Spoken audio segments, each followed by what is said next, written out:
Kinurakot. Oh, yan. Sinong organizer? Si Ninyo. Wala na, pinanglalaki na yung sobra doon.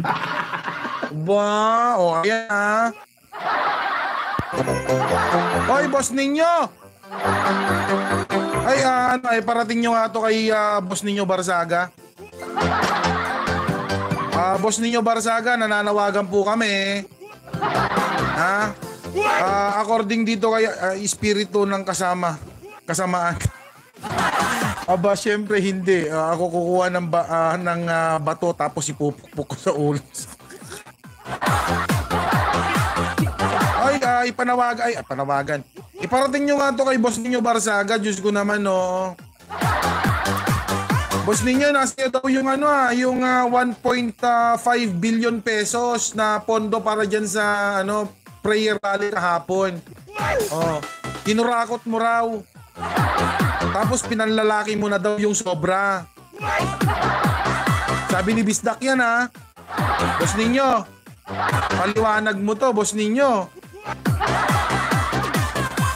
Kasi kawawa naman yung mga kapatid natin, yung mga kaibigan natin na nag-coverage din dyan, yung mga kumuha-kuha ng mga video-video dyan. At sa tingin ko naman, wala pong napuntang pera sa kanila kung totoo yung sinasabing 1.5 billion na yon.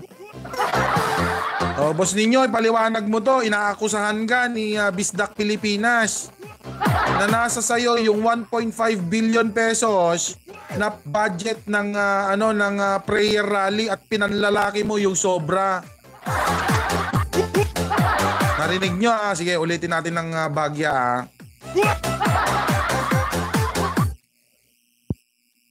ninyo kaming ginulat.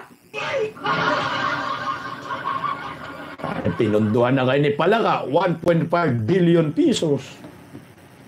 Ba't hindi kayo namili ng espiritu?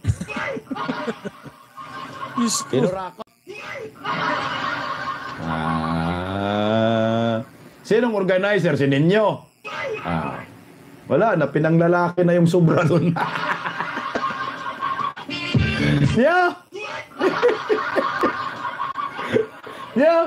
Ba't ba pinanglalaki yung pondo para sa mga bayarang mga rallyista?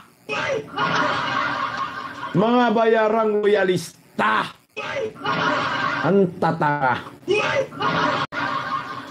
Tingnan mo. Pa-announce ba kayo, no? Sa social media, no? Punta kami, walang announce. Isundod lang kami. Nandun. Ano daw? Samantala sa kanila, ulitin ko lang, sabi niya mga kapatid, pa-announce pa daw tayo sa social media. Pero sa kanila, basta na lang punta sa shrine. Sige. Ang tatanga. Tingnan mo. Pa-announce ba kayo, no? Sa social media, no? Punta kami, walang announce. Isugod lang kami. Nandun man. Kaya pala Bisda. Kaya pala may mga post sa social media ninyo, 'di ba? Kung maalala ko si Maharlika. Sabi ni Maharlika, kung meron kayong 2 hanggang 10 kaibigan, dalhin ninyo sa EDSA Shrine, magkita-kita tayo doon.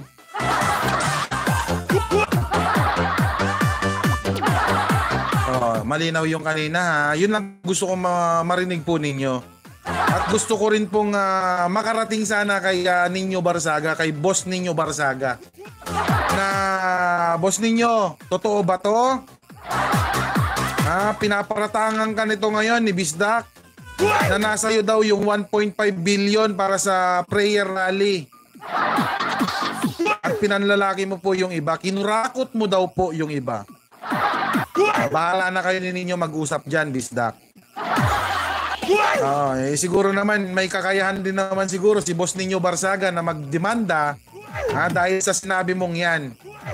Well, kung may patunay ka, Bisdak Pilipinas, kung may patunay ka na kinurakot at merong 1.5 billion na budget yung rally, siguro naman pag nagdemanda yung si Ninyo Barzaga, laban sa'yo.